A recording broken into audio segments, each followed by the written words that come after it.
തൃശ്ശൂരിന്റെ തനത് ഭാഷാ ശൈലിയിൽ പ്രേക്ഷകരെ ചിരിപ്പിച്ച് ചിന്തിപ്പിച്ച് ആവേശത്തിരയിലായെത്തിയ ഒരു സിനിമ. അതാണ് തൃശ്ശൂർ പേരൂർ ക്ലിപ്തം. നമസ്കാരം, ഫ്ലിക് മലയാളത്തിലേക്ക് സ്വാഗതം.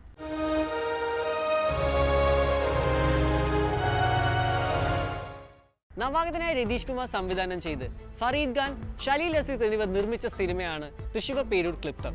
PS റഫീഖാണ് ഈ സിനിമയുടെ തിരക്കഥ എഴുതിയിരിക്കുന്നത്. സ്കൂൾ കാലഘട്ടം മുതൽ തന്നെ സഹപാഠികളായ ചെമ്പൻ വിനോദ് ജോസും ബാബുരാജും അവരുടെ കൂട്ടരും തമ്മിലുണ്ടാവുന്ന വഴക്കുകൾ, അത് ഇന്നും തുടർന്നുകൊണ്ടിരിക്കുന്ന പരസ്പരം പാരവെപ്പിലൂടെ ഈ ചിത്രത്തിന്റെ പ്രഥമ പശ്ചാത്തലം മുമ്പോട്ട് നീങ്ങുന്നു. അതിൽ സാധുവായ ആസിഫ് അലി ഹീറോയിസം പഠിക്കാൻ ഒരു പ്രത്യേക സാഹചര്യത്തിൽ ഇവരുടെ കൂടെ കൂടുന്നതിലൂടെ സിനിമ മുമ്പോട്ട് പോകുന്നു. ചിത്രത്തിന്റെ ടൈറ്റിൽ ക്രെഡിറ്റ്സ് മുതൽ തന്നെ ഈ സിനിമയുടെ തൃശ്ശൂർ ശൈലിയിൽ വരുന്ന പഞ്ച് സംഭാഷണങ്ങൾ മനസ്സിലേക്ക് ആമേൻ സിനിമയെ എത്തിക്കുന്നുണ്ട്. അതിന് പിൻബലമേകാൻ ഏകദേശം അതേ അഭിനേതാക്കളും ഈ സിനിമയിലുണ്ട്. ആസിഫ് അലിയുടെ സാധു കഥാപാത്രം തികച്ചും വ്യത്യസ്തമാണ്. അതിന് മികച്ച രീതിയിൽ തന്നെ ആസിഫ് അലി അത് ചെയ്തിട്ടുമുണ്ട്. എന്നാൽ ഹീറോ എന്ന രീതിയിൽ തോന്നിയത് ചെമ്പൻ വിനോദ് ജോസിന്റെ പ്രകടനമാണ്. പ്രേക്ഷകരെ ആവേശത്തിലാഴ്ത്തുന്ന ഒരു മേക്കിംഗ് ആണ് തൃശ്ശൂർ പേരൂർ ക്ലിപ്പത്തിന്റെ ഹൈലൈറ്റ്. അതിന് കിടപിടിക്കുന്ന സിംഗിൾ ഷോട്ട്സും സ്റ്റൈലൻ ക്യാമറ വർക്കും ചിത്രത്തിന്റെ നിലവാരം ഉയർത്തുന്നു. ഒരു നവാഗത സംവിധായകന്റെ സിനിമയാണെന്ന് ഒരിക്കലും പറയില്ല. രതീഷ് കുമാറിന് അതിൽ അഭിമാനിക്കാം. ഉഗ്രൻ ഫൈറ്റ് സീൻസിനും മാസ് റോളുകൾക്കും പിൻബലമായി വരുന്ന ബാക്ക്ഗ്രൗണ്ട് സ്കോറും ഒപ്പം തൃശ്ശൂരിന്റെ കാന്താ ഞാനും വരാം എന്ന പാട്ട് പുത്തൻ രീതിയിൽ അവതരിപ്പിച്ചത് വളരെ ശ്രദ്ധേയമായി തോന്നി.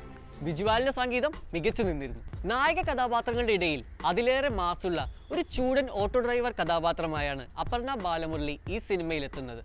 അപർണയുടെ കഥാപാത്രം തികച്ചും വ്യത്യസ്തവും മികച്ചതായി തോന്നി. പഴയ കാലഘട്ടം കാണിക്കുമ്പോൾ അതിൽ അതീവ ശ്രദ്ധ ചെലുത്തിയ സംവിധായകന്റെ ആ ഒരു കഴിവ് ഇതിലേറെ കൗതുകമായി തോന്നി. സിനിമയിൽ ഒരുവിധം എല്ലാ കഥാപാത്രങ്ങൾക്കും തന്നെ തുല്യ പ്രാധാന്യം കൊടുത്തത് സിനിമയുടെ കഥയ്ക്ക് നല്ല കഴമ്പുള്ള ഒന്നായി തോന്നുകയുണ്ടായി. കണ്ടുമറന്ന സ്ഥിരം ക്ലീശേ സംഭാഷണങ്ങളും സന്ദർഭങ്ങളും ഈ സിനിമയിൽ ആവർത്തിക്കുന്നുണ്ട്.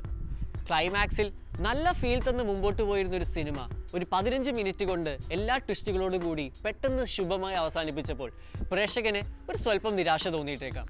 എന്നിരുന്നാലും ശക്തമേറിയ കഥാപാത്രങ്ങളും ശക്തമേറിയ സംഭാഷണങ്ങളിലൂടെ ഈ സിനിമ മനസ്സിലേക്ക് തറച്ചു കയറുന്നുണ്ട്.